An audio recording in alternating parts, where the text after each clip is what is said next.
अस्सलाम वालेकुम नाज़रीन, MYK न्यूज़ टीवी के साथ मैं हूं आपकी होस्ट इकरा आबिद। मैं मौजूद हूं NA 121 में, जहां से PTI की तरफ से आज़ाद उम्मीदवार वसीम कादिर इलेक्शन में खड़े हुए थे और अच्छा कम्पिटिट करके जीते भी थे, लेकिन उन्होंने अब PTI को छोड़ दिया हुआ है। आवाम खासी तपी हुई है। अस्सलाम वालेकुम सर, क्या हाल है आपके? जी अल्हम्दुलिल्लाह ठीक। सर, मुझे एक बात की समझ नहीं आती कि हमेशा PTI के साथ ही ऐसा क्यों होता है? लोटे हमेशा PTI से ही क्यों निकलते हैं? लोटे जो हैं वो हर जमात में मौजूद हैं और नून लीग से भी निकलते हैं, PP से भी निकले हैं। और यहाँ हमारे साथ थोड़ा अलमिया ये है कि हमारा जो लीडर है वो जेल के अंदर है, तो चेक एंड बैलेंस थोड़ा सा हमारा ज़रा लूज़ है। इस वजह से जो है हम में लोटे जो है वो आजकल ज़्यादा नुमायाँ पैदा हो रहे हैं। PTI की तरफ से वो इलेक्शन में खड़े हुए थे और जीते भी हैं, तो आपको पहले कभी भी उन पे कोई इस तरह का शक नहीं हुआ था? मेरी उनसे अक्सर बात होती थी तो वो आगे से यही कहते थे कि जो है ना इमरान खान का साथ देना है, हम लोग उसके सिपाही हैं। और हलफ भी आपने वीडियो भी देखी होगी जिसमें हलफ ले रहे हैं। तो हम लोगों ने तो कुरान पाक के ऊपर यकीन किया, एक शख्स की ज़ुबान के ऊपर यकीन किया। अब दिल में क्या है ये तो अल्लाह ही जानता है। क्या उन्होंने कम्पनसेट किया होगा उसको कि मतलब क्यों चले गए हैं वो? मुझे समझ नहीं आ रही। जी हमें तो यही पता लगा है कि 14 करोड़ रुपए में बिके हैं और जो है ना साथ उन्होंने कोई मिनिस्ट्री वगैरह की भी ऑफ़र की है। वैसे मेरा नहीं ख्याल कि मिनिस्ट्री मिलने लगी है, लोटों को मिनिस्ट्रियाँ नहीं मिलती होती। अच्छा, मुझे बताएं कि आपने कभी उनको बिरयानी वगैरह ऑफर नहीं की थी कि वो छोड़ के आपको उधर चले गए हुए हैं? देखिए मेरे कुछ आप भी दे देते तो शायद वो इधर ही रुक जाते आपके साथ ही। मैं तो रोज़ाना बिरयानी भी खिलाता था, कहवा भी पिलाता था, चाय भी पिलाता था, तो मेरा तो उनसे था कि जो है वो साथ बना रहे। लेकिन उन्होंने जो है वो मेरी बिरयानी पसंद नहीं की, उन्हें 180H की बिरयानी ज़्यादा पसंद आई है। आपको क्या लगता है उन पे कोई प्रेशर होगा? क्योंकि उनके भाई का एक इंटरव्यू चल रहा है जिसमें वो कह रहे हैं कि आप खुद समझदार हैं, आपको पता है इस तरह का माहौल चल रहा है, एनवायरनमेंट चल रहा है, हम पे प्रेशर है, इसकी वजह से ये सब कुछ हुआ है। देखिए 4 बजे वो अगवा हुए हैं और शाम 4 बजे उन्होंने जो है ना बयान दे दिया है कि मैं अपने घर वापस आ गया हूँ। तो 12 घंटों के अंदर मेरा नहीं ख्याल कोई मर्द टूटता है इतनी जल्दी। तो प्रेशर वगैरह जो भी होता, कुछ 2-4 दिन तो निकालते। ये जो 12 घंटों में एकदम से पलटना है ना, ये इस बात की वजाहत करता है कि वो पहले से ही जो है प्लांटेड थे। बात करें 2018 की इलेक्शन की, तो तब जो आज़ाद उम्मीदवार खड़े हुए थे वो भी PTI में आए थे, लोटे बन के आए। वो भी, उनको भी हम लोटे ही कहेंगे, वो भी लोटे ही थे। देखिए लोटा ही होता है, चाहे वो नून लीग से है चाहे वो PTI से जाए। वो लोटे को जो है ना वो जस्टिफाई नहीं किया जा सकता। लोटा जो है वो एक समझ लें एक स्टेट है और वो जो है वो स्टेट ऑफ माइंड होती है और वो किसी भी बंदे पे तारी हो सकती है। तो मेरा नहीं ख्याल कि कोई लोटे की इज़्ज़त होती है, चाहे वो नून लीग का हो, चाहे वो PTI का हो, चाहे वो पीपल्स पार्टी का हो। बिल्कुल सही है। अगर हम बात करें धांधली की, तो PTI वाले कह रहे हैं कि हमारे साथ धांधली हो रही है। पहले भी जब इलेक्शन हुए थे तभी यही कहा जाता था हमारे साथ धांधली हुई है। अब लोटे भी इधर से निकल रहे हैं। PTI के साथ हमेशा इतना जुल्म क्यों होता है? पहले जो हुई थी ना वो धांधली हुई थी, लेकिन जो इस दफ़ा हुआ वो धांधला हुआ है, क्योंकि इन्होंने जो है तकरीबन जो है वो 30-30, 40-40 हज़ार वोट्स का लीड पे थे हम लोग, और इन लोगों ने हमें हराया है। तो इस दफ़ा तो इंतज़ामिया भी इनके साथ थी, सारी मशीनरी भी इनके साथ थी, लोग भी इनके अपने थे सारे। EC पे जो इलेक्शन कमीशन है वो भी इनके कंट्रोल में था। तो धांधली अगर नहीं हुई तो फिर मेरा नहीं ख्याल, मेरे एक बच्चे को, एक पाकिस्तानी को पता है कि कितने फ्री एंड फेयर इलेक्शन हुए हैं इस दफ़ा। अच्छा, वसीम कादिर को क्या कहेंगे? क्योंकि वो तो यहाँ के है भी नहीं, आप खुद ही बता रहे थे, तो वो तो सियासत में नए नए हैं, तो क्या कहेंगे उनको आप?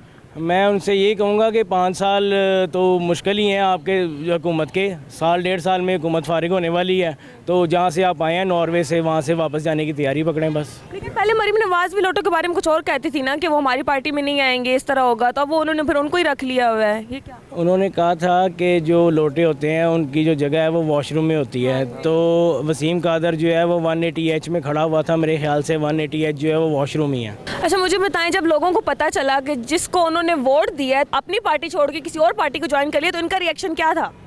लोगों का जो है बड़ा जज्बाती रिएक्शन था। जैसे ही उन्हें पता लगा सीधा वो मेरे ऑफिस में आए हैं और आके उन्होंने मेरे से रब्ता किया कि जो है ये क्या हुआ है। तो मैंने उनसे यही बताया कि मेरा जो है वो इसमें मुझे ख़ुद इल्म नहीं था।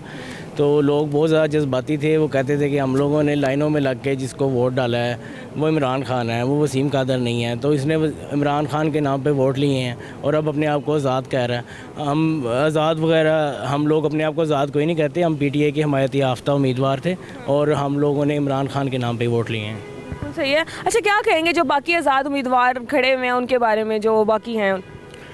देखिए मेरा उनको यही पैगाम है कि अपना और अपने ख़ानदान की इज़्ज़त जो है उसको बचाएं। ये जो लोटा होता है ये बड़ा जो है ना एक बुरा समझा जाता है इसको, और जो है लोग जो है वो एक्सेप्ट नहीं करते हैं। अगर आपने अपनी सियासत दफन करनी है, अपनी सियासत ख़त्म करनी है, तो फिर आप लोटे हो जाएं, वरना जो दर आपने पकड़ा उसी दर के साथ जुड़े रहें। और भी शक है अभी आपको? अभी भी देख लेना, क्या पता कल को कोई और निकल के किसी और पार्टी में जा रहा हो।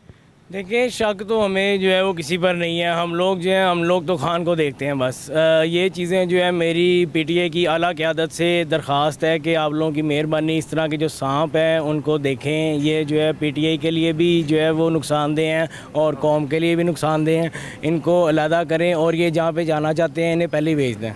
एक बात पे हैरान हो रही हूँ कि आप खुद ही बता रहे हैं कि उन्होंने हल्फ उठाया था कि वो खान के साथ हैं, वो पीटीआई के साथ है, उसके बावजूद भी उन्होंने ये किया, तो फिर तो आप किसी पे भी शक नहीं कर सकते हो ना, अगर कोई कुरान पे हाथ उठा रहा है तो। अब आप देखें ना कि कुरान पाक का जहाँ पे जिक्र आ गया, हम लोग मुसलमान हैं, हम लोगों का ईमान है उस किताब के ऊपर, तो हम लोग तो यकीन कर लेंगे। अब और भी कोई आता है तो हम लोग कर लेंगे, लेकिन ये जो है उलमा इकराम का काम है कि जो इस तरह के जो झूठे हल्फ उठाते हैं, झूठे वादे करते हैं, झूठा कुरान पाक उठाते हैं, इन लोगों के ऊपर फतवे लगाएं और इन लोगों को पकड़ें। जो बाकी अवाम है ना उनसे भी आप पूछते हैं। आप मुझे बताएं कि आपका क्या रिएक्शन था? बिस्मिल्लाहिर्रहमानिर्रहीम। हम तो सारी रात सोए नहीं, हमें पता लगा। हमने तो चौधरी नुमान को जानते हैं और ये बहुत अच्छे इंसान है। ये नहीं पता ये दोगला होगा, ऐसे होगा। हमें तो बाद में पता लगा है ये वाशरूम का लोटा है और वाशरूम लोटे में इस्तेमाल होता है ऐसे। और इन्होंने यहाँ पे होता है, ऐसे ही होता है, इसके यही हाल होता है, ठीक है ना। इंशाल्लाह ये इतना गुस्सा आया है आपको इन पे? अच्छा, अगर मैं आपकी सीट की बात करूँ, छोटी सीट के बारे में, तो उसके बारे में क्या कहेंगे? वो वाले इलेक्शन साफ शफाफ हुए थे? आप देखें कि वसीम कादर के जो नीचे है ना 2 MPs थे, वो दोनों MPs हार गए हैं और MNA जीत गया है, तो ये साइंस समझ ही नहीं आती है। एक आधा MPA तो जीतता ना कम से कम। इसके जो मद्दे मुकाबल था वो था नून लीग का शेख रोहिल असगर, और उसने जो है वो इलेक्शन जीत जाना था। उन्होंने हम दोनों MPs को हरा के और इसको उसके मुखालिफ जिताकर तो उसकी सियासत भी ख़त्म की है, क्योंकि वो अपनी लीडरशिप के आगे बहुत अकड़ा था। और दूसरा जो है वो वसीम कादर को MNA बना दिया उन्होंने। उम्मीद है कि आपको आज की वीडियो पसंद आई होगी। चैनल पे नए तो जल्दी से कर दें चैनल को सब्सक्राइब, लाइक, शेयर। हंसते रहे, मुस्कुराते रहे। दोबारा आपसे मुलाकात होगी एक नई वीडियो में, तब तक के लिए हमें दें इजाज़त। अल्लाह हाफ़िज़।